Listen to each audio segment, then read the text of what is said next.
Hoje nós vamos do verso 18 até o verso 25, concluindo assim a nossa série de mensagens nessa carta que começou em junho de 2011. Então já caminhamos bastante tempo na carta aos Hebreus.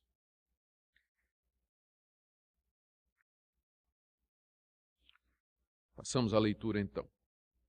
Orai por nós, pois estamos persuadidos de termos boa consciência, desejando em todas as coisas viver condignamente. Rogo-vos com muito empenho que assim façais, a fim de que eu vos seja restituído mais depressa. Ora, o Deus da paz, que tornou a trazer dentre os mortos a Jesus, nosso Senhor, o grande pastor das ovelhas, pelo sangue da eterna aliança, vos aperfeiçoe em todo bem, para cumprirdes a sua vontade, operando em vós o que é agradável diante dele, por Jesus Cristo, a quem seja a glória para todos sempre. Amém. Rogo-vos ainda, irmãos, que suporteis a presente palavra de exortação, tanto mais quanto vos escrevi resumidamente. Notifico-vos que o irmão Timóteo foi posto em liberdade. Com ele, caso venha logo, vos verei. Saudai todos os vossos guias, bem como todos os santos. Os da Itália vos saúdam. A graça seja com todos vós.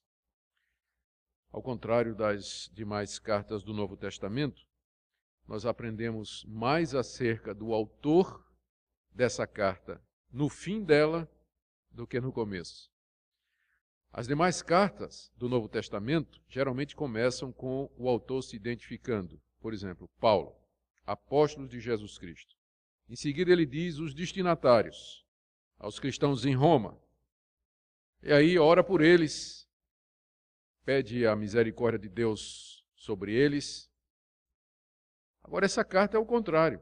A carta aos Hebreus começa dizendo: havendo Deus outrora falado de muitas maneiras aos nossos pais pelos profetas, nos últimos dias nos falou pelo Filho, e aí vai em frente. Sem dar nenhuma informação de quem está escrevendo, a quem está escrevendo, nenhuma oração inicial, absolutamente nada. Ele deixou tudo para o fim. Nós aprendemos mais a respeito do autor da carta aos Hebreus aqui nesses versículos finais do que em qualquer outra parte da carta. Aqui é interessante, ele nunca fala na carta na primeira pessoa do singular, eu. Sempre é nós, vós.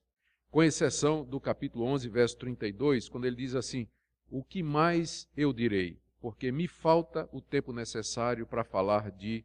E aí ele enumera alguns heróis da fé.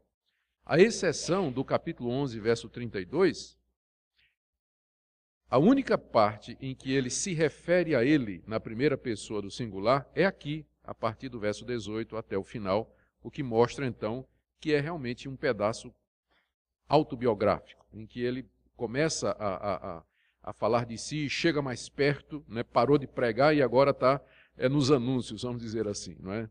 Tá chegando mais próximo da igreja, da comunidade a qual ele escreve. Apesar de tudo, a identidade de quem escreveu essa carta continua sendo um desafio para os estudiosos, porque apesar dele nos dar mais algumas informações, a sua pessoa continua sendo um mistério. Através da história da igreja, duas grandes hipóteses foram construídas sobre a identidade do autor desta carta impressionante. A primeira, sem dúvida, é que é o apóstolo Paulo. Paulo é o autor da carta aos Hebreus. Ele estaria em Roma, escrevendo aos judeus cristãos de Jerusalém. Essa ideia de que Paulo é o autor da carta aos Hebreus foi defendida por alguns pais da igreja. Aliás, essa foi a razão pela qual a carta aos Hebreus foi incluída no cânon, porque acharam que tinha sido Paulo, e aí então foi adicionada ao Novo Testamento. E também alguns reformadores tinham a impressão de que foi Paulo que escreveu. Mas há algumas dificuldades com isso. A primeira é que lá em Hebreus 2, no capítulo 2, versos de 1 a 3, ele diz assim: por essa razão importa que nos apeguemos com mais firmeza às verdades ouvidas, para que delas jamais nos desviemos. Se, pois, se tornou firme a palavra falada por meio de anjos e toda transgressão, desobediência recebeu o justo castigo. Veja só, como escaparemos nós se negligenciarmos tão grande salvação, a qual, tendo sido anunciada inicialmente pelo Senhor, foi-nos depois confirmada pelos que a ouviram? Então, pelo que ele está dizendo aqui, ele conheceu o Evangelho, não pelo Senhor, mas pelos que ouviram do Senhor e depois confirmaram. Portanto, ele é um crente de segunda geração. Ele não faz parte daquele grupo inicial, o que tira as chances de ser Paulo. Mas o maior argumento é que a carta aos Hebreus tem um estilo que é completamente diferente do apóstolo Paulo. Na verdade, o estilo é único. Não há nada igual no Novo Testamento a essa carta. Paulo escreveu 13 cartas e nenhuma delas se parece com Hebreus. O estilo, a argumentação, a maneira como cita o Antigo Testamento, os temas.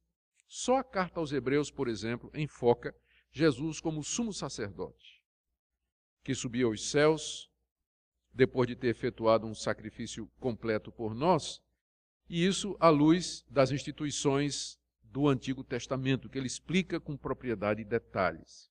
Por isso, muitos hoje, e através da história, acham que dificilmente teria sido o apóstolo Paulo. O que é mais provável, e aqui é a segunda hipótese, é que era alguém próximo de Paulo. Talvez Silas, talvez Barnabé, talvez Apolo, porque conhecia Timóteo, era amigo de Timóteo, estava familiarizado com algumas doutrinas que tem na carta aos Hebreus e que você encontra nas cartas de Paulo, fala dos crentes da Itália, fala de prisão. Então, se não é Paulo, com certeza seria alguém muito próximo dele. E é o que a maioria dos estudiosos hoje entende. Alguém do círculo mais próximo do apóstolo Paulo é o autor dessa carta, não o próprio apóstolo Paulo. A verdade é que nós não sabemos ao certo. Já no século II, Orígenes disse o seguinte sobre o autor da carta aos Hebreus: só Deus sabe. Então nós vamos ficar com a opinião de Orígenes, só Deus sabe. O bom é que não importa quem escreveu, a identificação do autor da carta aos Hebreus não afeta a sua mensagem, não afeta o seu conteúdo. Ela continua, através da história, falando aos nossos corações. O meu alvo nessa última mensagem é analisar os 6 pedidos que o autor faz aqui ao final da carta, para que nós possamos aprender acerca dele, da sua igreja e tirar algumas lições preciosas para nós. Vamos começar então vendo inicialmente os pedidos que ele faz aqui na carta, aqui no final. São 6. O primeiro é um pedido de orações em seu favor. Versos 18 e 19. Orai por nós, pois estamos persuadidos de termos boa consciência, desejando em todas as coisas viver condignamente. Rogo-vos com muito empenho que assim façais, a fim de que eu vos seja restituído mais depressa. Ele diz aí, orai por nós. O nós aqui é retórico, orai por mim. É porque às vezes a gente, quando vai falar, em vez de usar a primeira pessoa, a gente usa o plural, né? Usa o plural como uma espécie de modéstia, não é? Mas na verdade ele está dizendo, orem por mim, isso porque já no verso 19 ele já usa a primeira do singular, não é? Ele diz no verso 18, orai por nós, e no 19, rogo com muito empenho que vocês façam para que eu vos seja restituído. Então, na verdade, o nós aí é eu, não é? Ele não era ele e outro. O autor estava pedindo orações por ele. Talvez esse pedido de oração foi motivado pelo que ele tinha dito no verso 17. No verso 17 ele diz, obedeçam seus guias, sejam submissos, porque eles oram pela alma de vocês, como quem deve prestar contas, para que façam isso com alegria e não gemendo, porque isso não aproveita a vós outros. Então orem por mim, porque ele era um dos guias. Ele era um dos guias daquela comunidade. E ele sentia que ele precisava das orações. E ele desejava as orações do seu povo, porque ele usa aqui a expressão, no verso 19, eu rogo. É mais do que um pedido, é um rogo, é quase que uma súplica. E ele diz, não é, que roga com muito empenho. com muito empenho, significa literalmente ainda mais abundantemente, de maneira especial. Ou seja, a gente aprende que esse autor era uma pessoa, esse homem que escreveu essa carta, era um homem de Deus que apreciava a oração, sabia o valor da oração e almejava e desejava profundamente que os membros da sua igreja orassem por ele. Com muito empenho ele pede isso. E ele pede especialmente as orações para que fosse restituído mais depressa para eles. Verso 19. A fim de que eu vos seja restituído o mais depressa possível. Ele certamente, então, já tinha tido um conhecimento com esses irmãos, porque senão ele não teria dito para que eu seja restituído. A gente só restitui aquilo que já era antes de alguém, não é? Então, quando ele diz, orem para que eu seja restituído a vocês, quer dizer que ele já era conhecido da igreja, era provavelmente um dos pastores da igreja, um dos líderes da igreja a quem essa carta foi destinada, e por motivos que nós não sabemos, ele estava distante.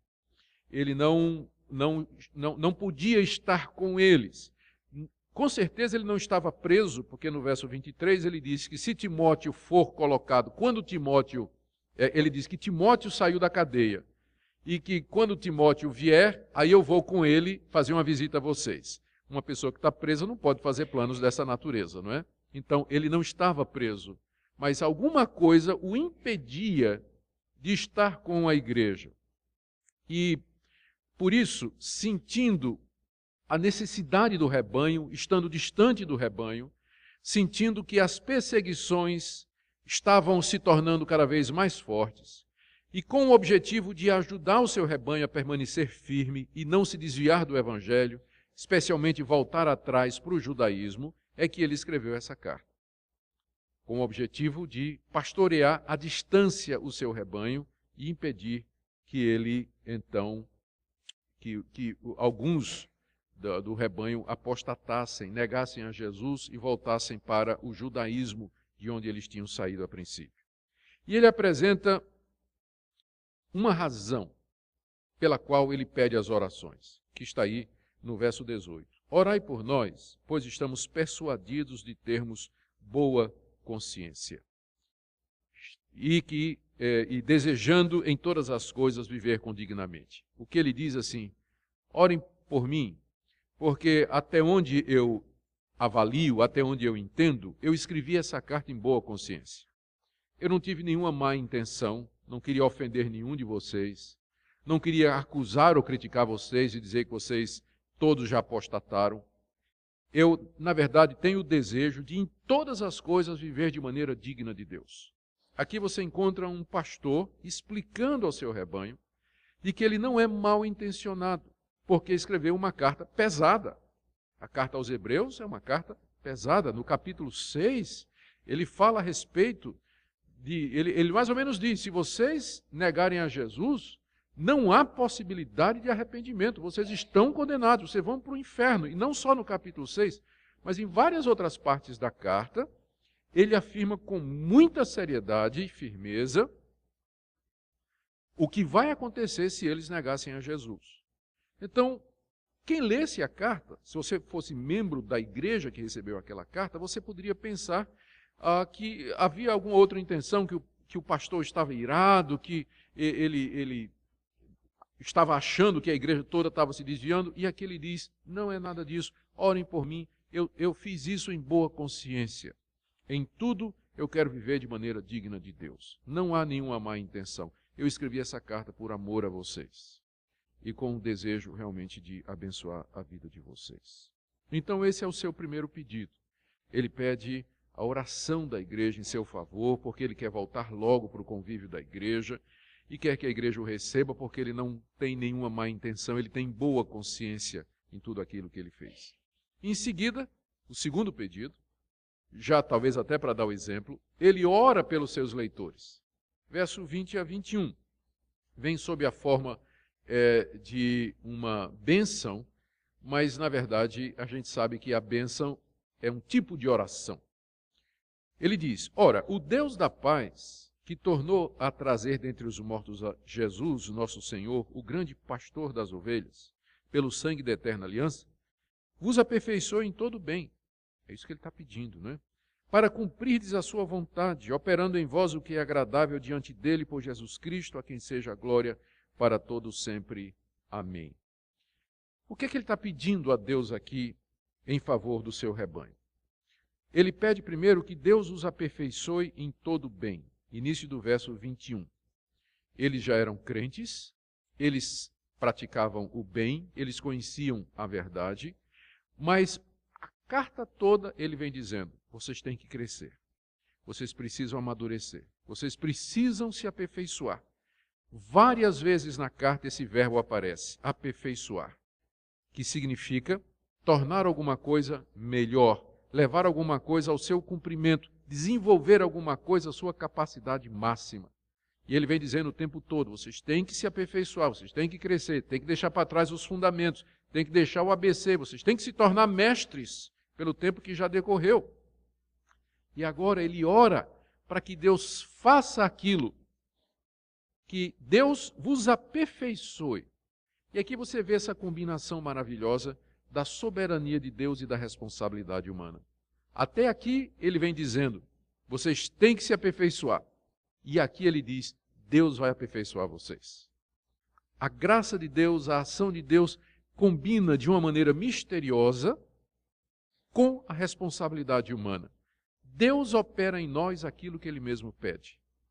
Como é o que ele vai dizer em seguida. Ele ora para que Deus opere em vocês o que é agradável diante dele. Que Deus opere em vocês aquilo que Deus acha que é agradável. Deus considera agradável que você viva uma vida santa, uma vida reta, que você se aperfeiçoe, que você fique firme na fé, que você persevere no meio das tribulações. Esse é o peso da carta, esse é o tema da carta, que eles ficassem firmes, que eles permanecessem dentro da vontade de Deus. E ele termina dizendo, eu oro para que Deus opere em vocês aquilo que o próprio Deus está pedindo. Durante muito tempo, quando eu era novo convertido, eu tinha essa dúvida. O que é que eu tenho que fazer e o que é que Deus tem que fazer? Eu não estou com vontade de orar. Eu tenho que esperar que Deus me dê vontade de orar, porque está dizendo aqui que Ele vai operar em mim o que é agradável a Ele. Então, eu tenho que esperar que Deus me dê vontade de orar para eu orar, ou eu oro de qualquer forma? E se eu orar sem sentir vontade, não é hipocrisia? Como novo convertido, eu me debati muito com essas questões durante alguns anos. Até que eu entendi que não é uma questão de ou um ou outro, mas as duas coisas andam absolutamente juntas. Você tem que orar porque Deus diz que você tem que orar, e você ora com vontade ou sem vontade. E no momento que você começa a orar, e você olha para trás, você percebe que foi Deus que levou você a orar. Não é uma coisa sem a outra. De uma forma misteriosa que nós não sabemos explicar e entender racionalmente, Deus opera em nós toda a sua vontade, sem que, com isso, Ele passe por cima do nosso querer, da nossa decisão e da nossa escolha.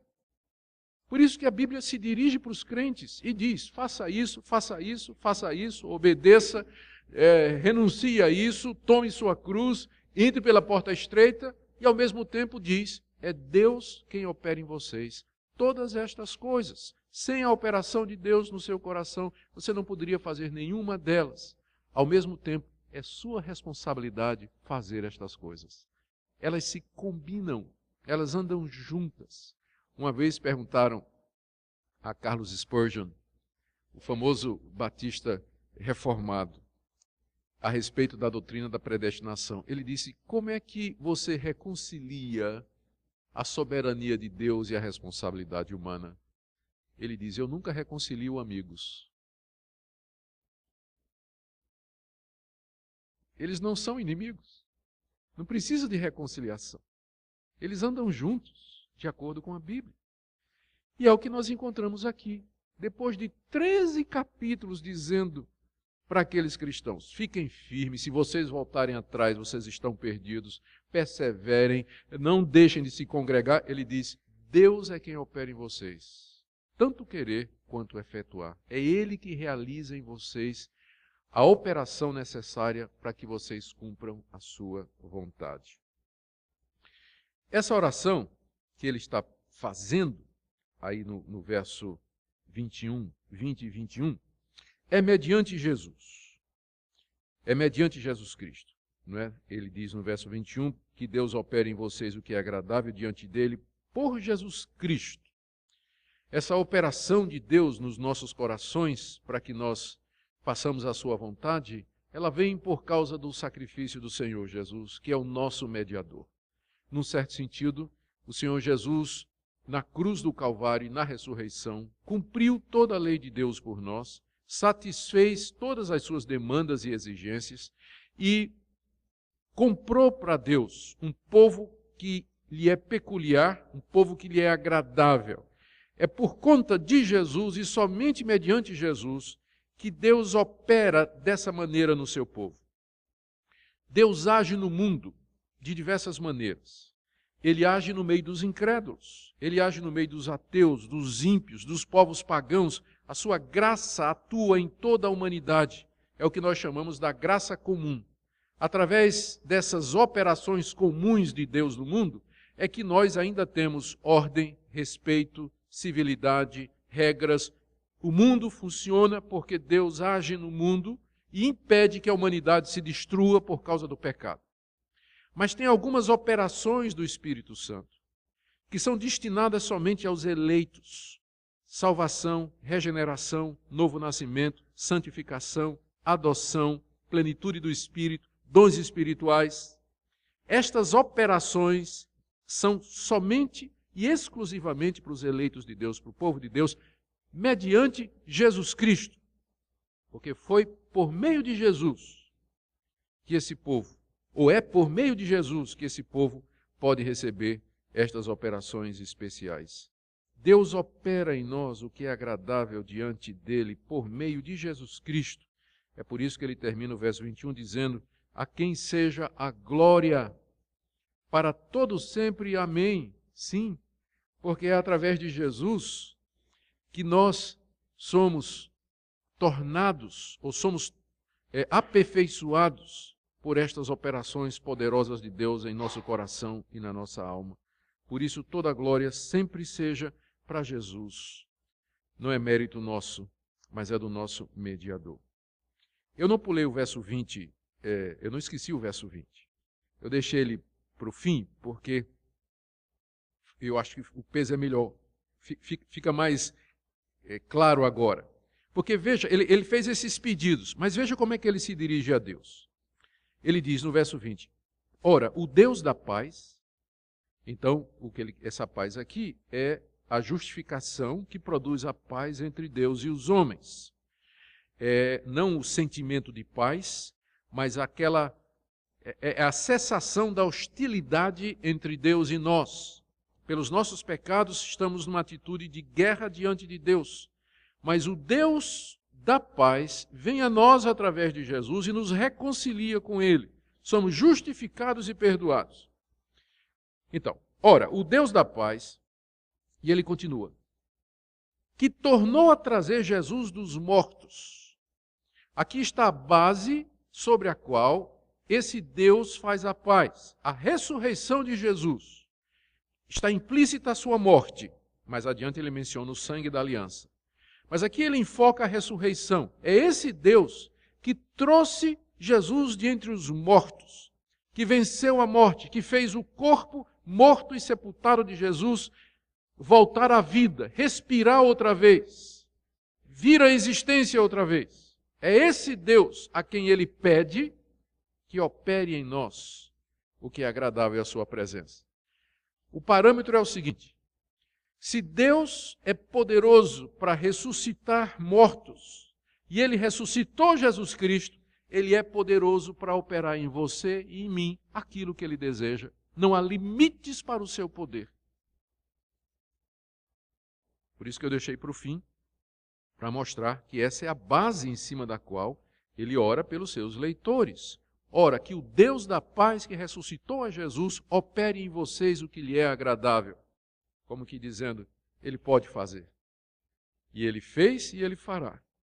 E da mesma forma que ele ressuscitou a Jesus, ele também vai operar em vocês tudo aquilo que lhe apraz, aquilo que está de acordo com a sua vontade. E ele faz isso ainda no verso 20. Ele se refere a Jesus, como sendo o grande pastor das ovelhas. Está vendo aí no verso 20? Tornou a trazer dentre os mortos a Jesus, nosso Senhor, grande pastor das ovelhas. Embora o nosso autor seja um dos guias do rebanho a quem ele escreve, um dos pastores, ele sabe que, na verdade, ele é apenas um co-pastor. Porque o grande pastor das ovelhas é Jesus. O Senhor Jesus é quem pastoreia a igreja. E ele faz isso através de pessoas que ele levanta, a quem ele concede dons, a quem ele autoriza e através de quem ele fala. Mas os pastores, na verdade, são co-pastores, porque o grande pastor, o pastor titular, é Jesus. Nós somos apenas co-pastores. E ele nos usa para pastorear o rebanho. Ele fala ao rebanho através dos guias, ele exorta, ele corrige, ele orienta, ele dá direção, ele consola, ele anima, ele supre as necessidades materiais, sociais, através dos pastores que ele coloca, através da própria comunidade da fé. Ele é o grande pastor. E é o seu sangue que permite tudo isso, final do verso 20, pelo sangue da eterna aliança. Está se referindo naturalmente ao sangue de Jesus derramado na cruz, que faz com que essa aliança, esse pacto entre Deus e o seu povo seja um pacto eterno. O sangue de Jesus selou o pacto que Deus fez conosco, de maneira que Deus nunca nos deixará, nunca jamais nos desamparará, jamais nos abandonará, porque nós temos uma aliança eterna com Ele, baseada no sangue do grande pastor que Ele ressuscitou dos mortos. Por isso, Ele vai operar na sua igreja o que lhe é agradável. Ele vai cumprir o seu propósito, ele não será derrotado pelo diabo, pelo mundo, pelo pecado e nem pela morte, mas ele realizará todo o seu querer e toda a sua vontade. Não é à toa que ele termina, não é, esses versos 20 e 21, dizendo no final que toda a glória seja de Jesus. Que coisa maravilhosa. Aqui nesses dois versículos a gente quase que tem um resumo da carta toda, não é? E vocês notaram que esse homem não consegue orar sem fazer teologia, não é? Ele está fazendo uma oração, mas está cheia de teologia no meio. Uma das razões que eu não queria ir para o seminário, quando eu me converti, é que eu achava que estudar teologia ia atrapalhar a minha vida espiritual. Antes de ir para o seminário estudar teologia, como novo convertido, eu lia a minha Bíblia muito, 2 horas por dia, orava muito. E evangelizava muito. Eu tinha medo de ir para o seminário, porque estudar teologia ia tirar o meu desejo de orar. E eu me lembro bem, no primeiro dia de aula, o reverendo Gerson Gouveia, lá no Seminário Presbiteriano do Norte, um pastor experiente, manso, tranquilo, professor de teologia sistemática. E primeiro dia de aula de teologia sistemática, eu arrogante como todo novo convertido que acha que é esperto, né? Então, na sala de aula, ele começou a falar e eu pedi a palavra e disse: professor, eu estou aqui só porque é uma exigência da denominação para eu ser pastor, mas eu não vejo valor nenhum na teologia sistemática. Esse homem me deu uma aula de como a teologia vai ajudar você, inclusive, a orar, a se dirigir a Deus da maneira correta, saber com quem você está falando, o que é que ele fez, dar o fundamento para você argumentar exatamente como esse homem está fazendo aqui. É isso que ele está fazendo aqui. Ele está orando, mas ele dá a base. Olha, o Deus a quem eu estou pedindo é o Deus que fez isso, fez isso, fez isso, e ele vai fazer isso por esse motivo, por esse motivo, por esse motivo. Então, conhecer mais a Deus, conhecer mais as doutrinas da palavra de Deus, longe de tornar você uma pessoa estéril, seca e fria, na verdade, ela vai encher o seu coração de admiração, de gozo e glória a esse Deus maravilhoso. Vai fazer de você um crente melhor.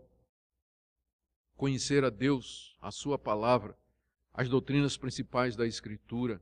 Isso vai livrar você do misticismo, da superstição, do pragmatismo, que hoje campeiam no meio do mundo evangélico, com práticas estranhas que não têm nada a ver com o Espírito Santo. Impressionante como esse autor aqui combina as duas coisas. É uma lição que nós vamos aprender com ele. O terceiro pedido dele é um pedido interessante, está no verso 23, 22. Estamos vendo os pedidos que ele fez, não é? Ele primeiro pediu orações, pediu aos irmãos orações, em seguida ele pediu a Deus pelos irmãos, e agora ele pede aos irmãos que suportem a carta dele. Verso 22, rogo-vos ainda, irmãos, que suporteis a presente palavra de exortação, tanto mais quanto vos escrevi resumidamente. Ele está rogando mais uma vez, né? Ele já tinha rogado no verso 19, rogo-vos que orem com muito empenho por mim, e agora ele faz outro rogo, outro pedido, quase que uma súplica. Rogo ainda, irmãos, que suportem a presente palavra de exortação. É interessante perceber o que é que ele considerava a carta que ele acaba de escrever. Quem lê a carta aos Hebreus fica impressionado com a complexidade da carta, a doutrina, a teologia, o raciocínio, só que para o nosso autor, isso aqui é uma palavra de exortação. Parece mais um tratado teológico, não é? Mas ele está dizendo que é uma palavra de exortação. E aí, quando você vai examinar direitinho, de fato é uma palavra de exortação. Só que é uma exortação baseada num profundo conhecimento da Bíblia. O autor é um profundo conhecedor do Antigo Testamento. Ele compreendeu o Antigo Testamento. E não só isso, ele é um profundo conhecedor da obra de Cristo, dos ensinamentos de Cristo. E ele consegue reunir todas estas coisas como base da exortação.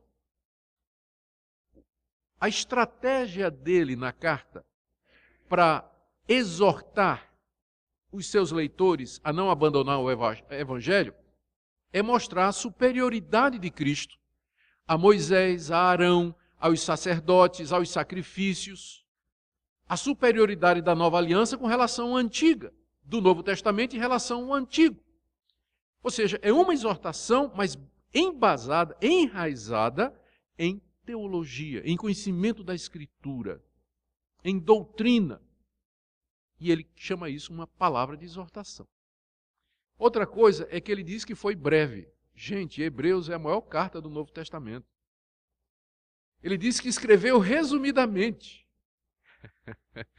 Talvez ele esteja sendo modesto, mas o fato é que para provar realmente, ou para mostrar a superioridade de Cristo e do cristianismo com relação às instituições e personagens do Antigo Testamento e em relação ao judaísmo, ele poderia ter escrito outro tanto, porque tem muita coisa.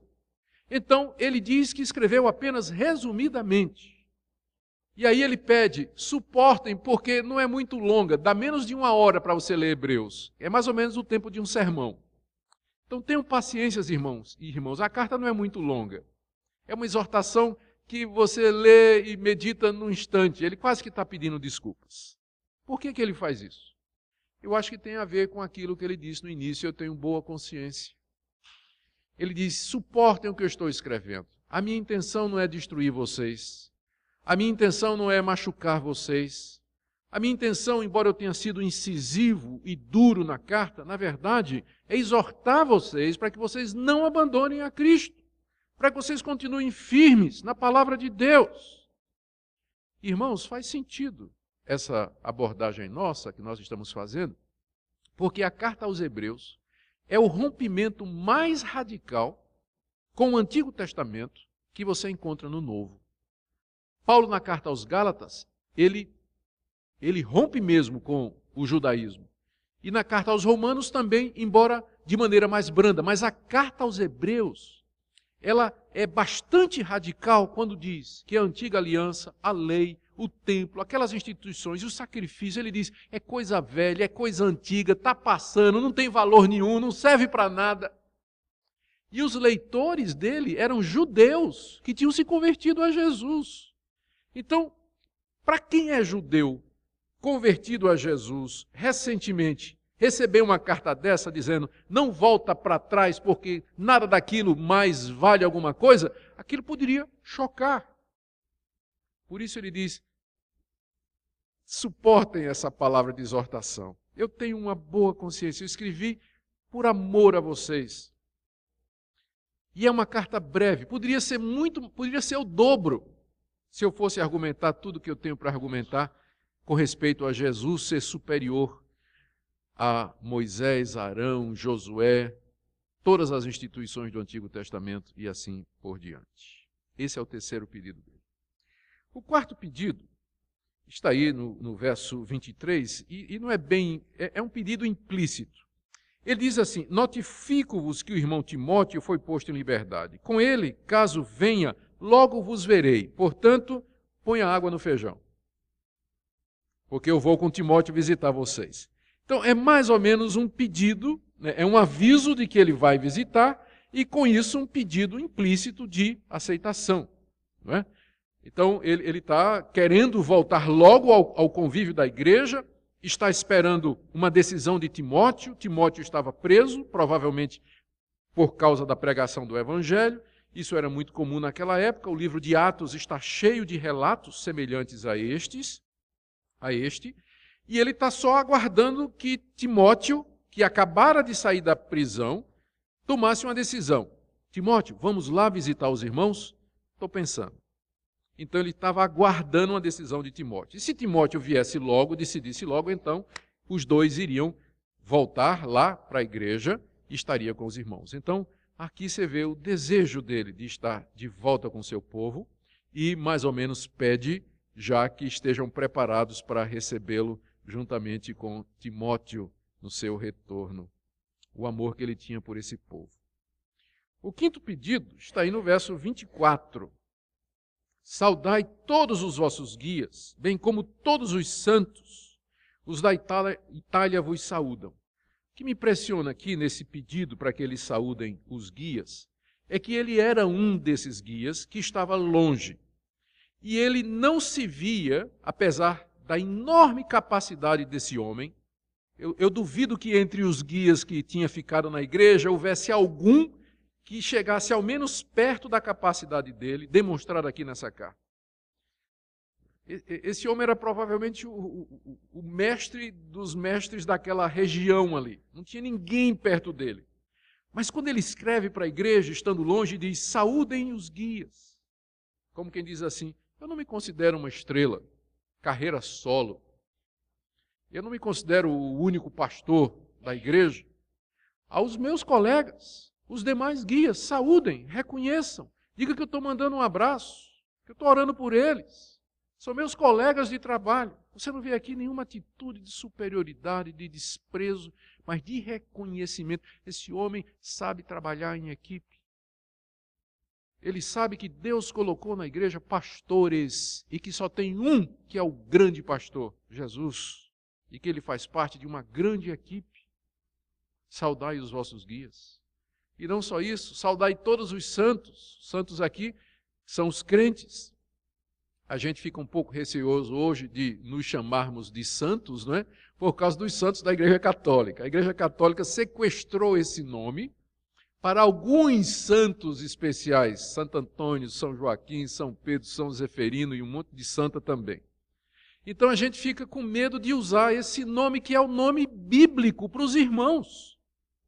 Nós somos santos, não no sentido de perfeitos, que é o sentido que a Igreja Católica dá àqueles que devem ser venerados, mas no sentido de que nós somos santificados em Jesus, perdoados, aceitos por Deus, e estamos sendo transformados até a santidade plena e perfeita. É o nome que o Novo Testamento dá para os crentes santos, que infelizmente se perdeu por conta do sequestro do termo pela Igreja Católica. A gente fica com medo de usar para não ser mal interpretado, não é?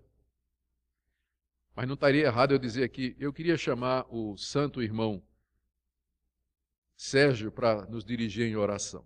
Estaria absolutamente correto, mas vai soar estranho, não vai? É por causa da alma católica dos protestantes brasileiros. Vai soar estranho por isso. Mas é um termo perfeitamente bíblico. E ele também, já que está pedindo para saudar todos os guias, ele em troca diz: os da Itália vos saúdam. Isso pode significar que ele estava na Itália, quando escreveu essa carta, ou pode significar que ele estava fora da Itália, cercado por um grupo de irmãos italianos. Ninguém sabe. A verdade é que ninguém sabe. Isso aqui não nos diz nada aonde ele estava, apenas que ele está cercado de irmãos. Está junto com outros irmãos e ele manda recomendações.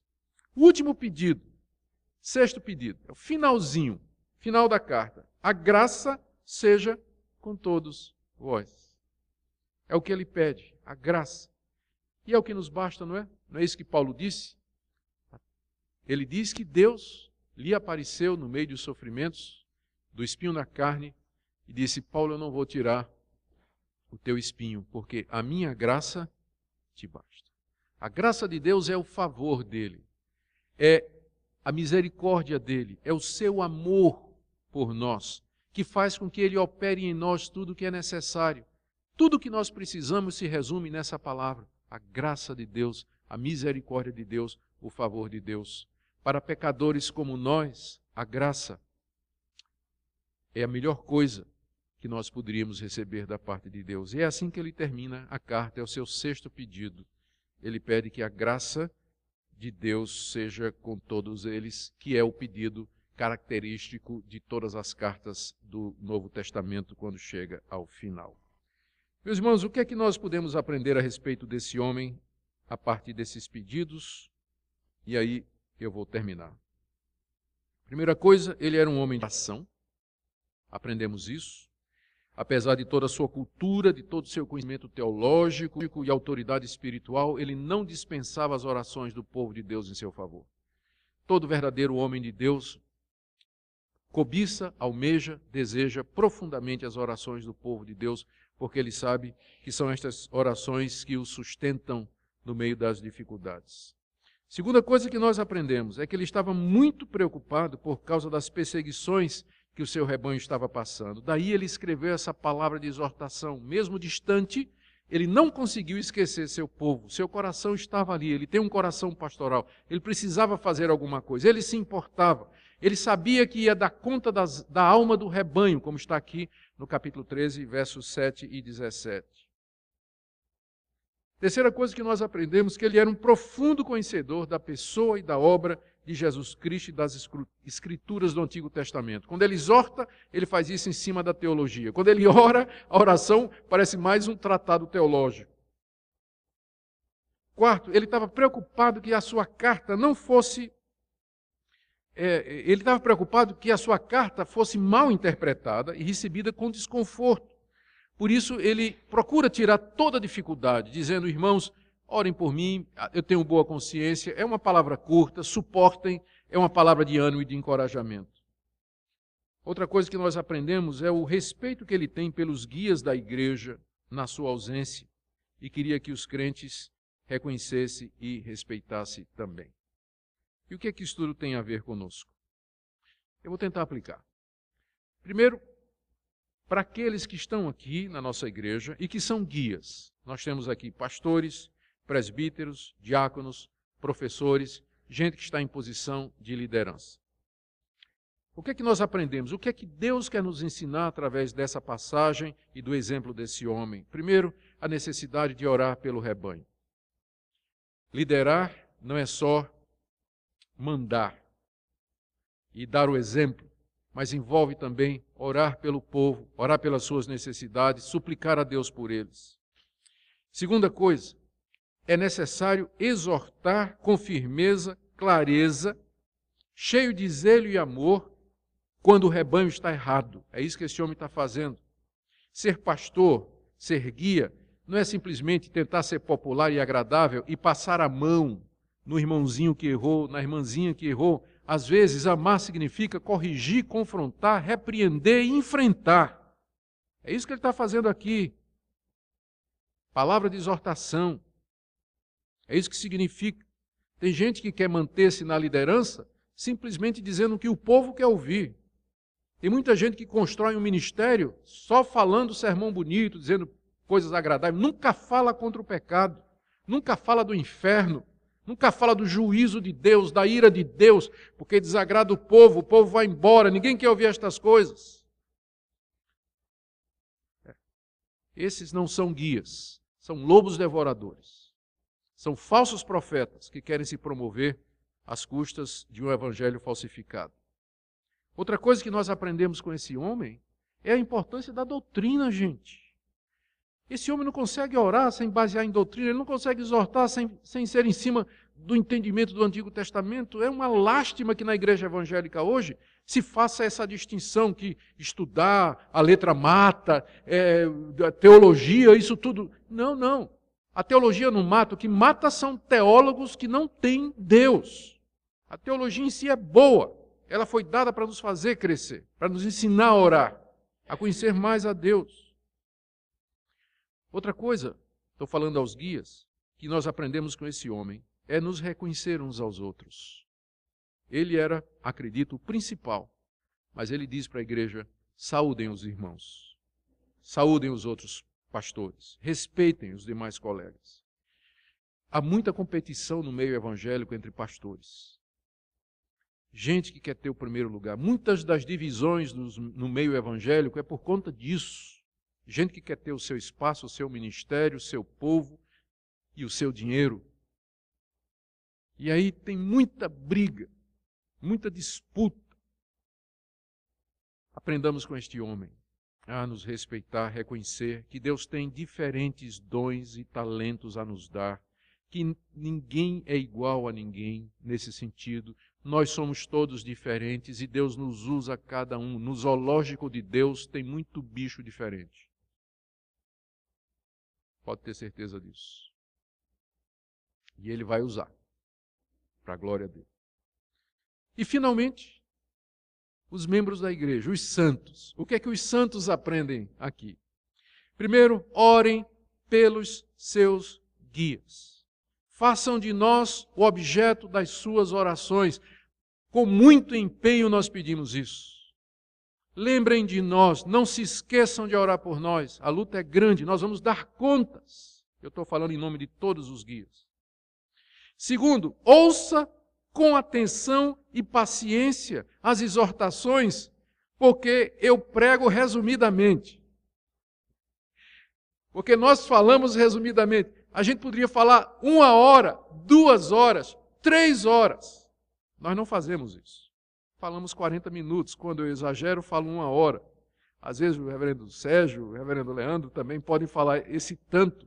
Mas é porque é muita coisa para dizer. Ouça com paciência, medite, examine a palavra de Deus. O grande pastor pastoreia você através dos pastorzinhos que ele colocou na igreja. Terceiro, cresça doutrinariamente, aprenda, faça um esforço consciente de estudar, meditar, refletir, comprar bons livros, fazer cursos. Tem muita coisa hoje disponível para quem deseja crescer e aprender mais. Quarto, dependa de Deus, acima de tudo, para esse crescimento. Lembre do que ele disse aqui, é Deus quem opera em nós todas estas coisas. Por isso, busque a Deus em oração. E a última coisa que eu quero dizer, suporte as aflições e perseguições sem voltar atrás. Vocês notaram que quando esse homem foi orar pelo rebanho perseguido, rebanho muito perseguido, ele não disse assim, que o Deus da paz livre vocês das perseguições. Ele não pediu isso. Ele não pediu assim, que o Deus da paz tire vocês da cadeia. Também não pediu isso.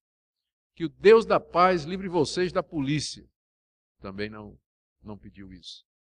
Ele pediu simplesmente que o Deus da paz aperfeiçoe vocês no meio das provações, dos sofrimentos e das dificuldades. Porque essa é a nossa parte que cabe aqui no mundo.